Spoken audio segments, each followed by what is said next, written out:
He makes a living acting out our most beloved intergalactic trilogy in the space of an hour, 60 minutes, that is all. A warm welcome to the man who knows his Ewoks from his Yodas. Oh, yes. That would be Charlie Ross. Good morning. Morning, how are you? It's lovely to have you here. Lovely to be here. You had a fascination with Star Wars right from a little kid. Oh, you yeah. watched it, what, 400-something times? I watched the first one 400 times. I grew up on a farm in northern Canada, and we were literally miles away from anybody. We didn't have TV reception, radio reception, or anything. We had 3 movies. We had the Blue Lagoon, Star Wars, the first film. Blue Lagoon? Yes, yes.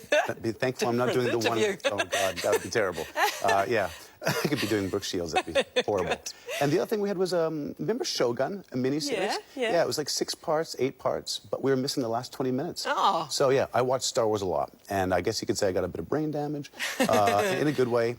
But then when I moved away from there and we moved down sort of southerly, closer to the American border, to a little town called Nelson. Gorgeous place.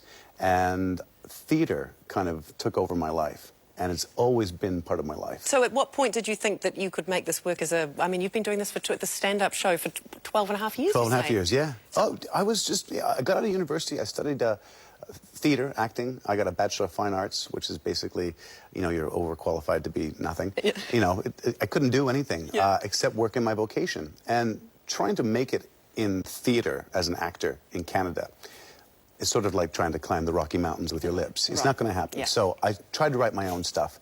My stuff didn't really resonate as much as doing this sort of take on Star Wars.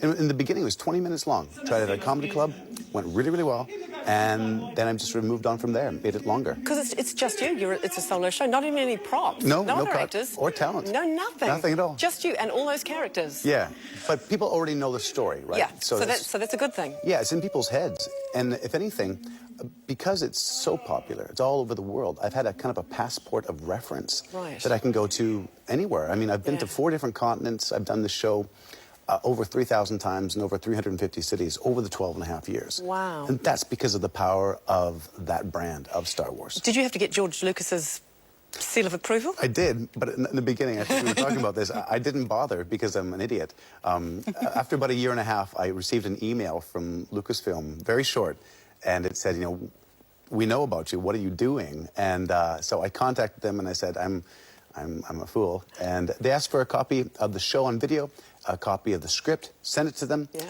And then they asked me to come out and do a big Star Wars convention. So imagine me doing this show. Maybe the biggest audience was 200 people at the time. Yeah. They put me in front of 4,000 hardcore Star Wars fans at a Star Wars convention. And, yeah, it was sort of a geeky rock star moment. Because that's the thing, that the Star Wars fans aren't that frenetic. I mean, they love that brand. They do. Are we worried about that, about making it okay for them? I don't think so, only because, you see, for me, I mean, I genuinely loved it, especially when I was a kid, and I still appreciate it as an adult. Yeah. So it was coming from a fan's point of view, a person that could actually find something you loved in it. And I'm not, you know, I'm not saying this is, you know, Star Wars is crap. I'm saying, isn't Star Wars lovely? And when I make fun of, say, Luke Skywalker's whiny voice, or go, or it's coming from a fan's point of view. So I think they had that kinship with me. Do you have a favourite character? You must get asked that a lot. You know, I've always liked the Emperor. Do you know, the rotten old man? Yes. Because he's just such a rotten guy. I mean, he's the kind of guy that if you invited him over for dinner, he'd drink all your booze, and then he'd kick your dog, and he'd, you know, push somebody down the stairs, and then he'd laugh, and he'd leave. I like a person who's uncompromising, even if they're a bad person. Yeah. He's the first evil guy, even when I was a kid, I ever really liked. Can you do a little of him? Oh, no, my young apprentice. Although I like Jabba the Hutt, too, which is a... C-3PO?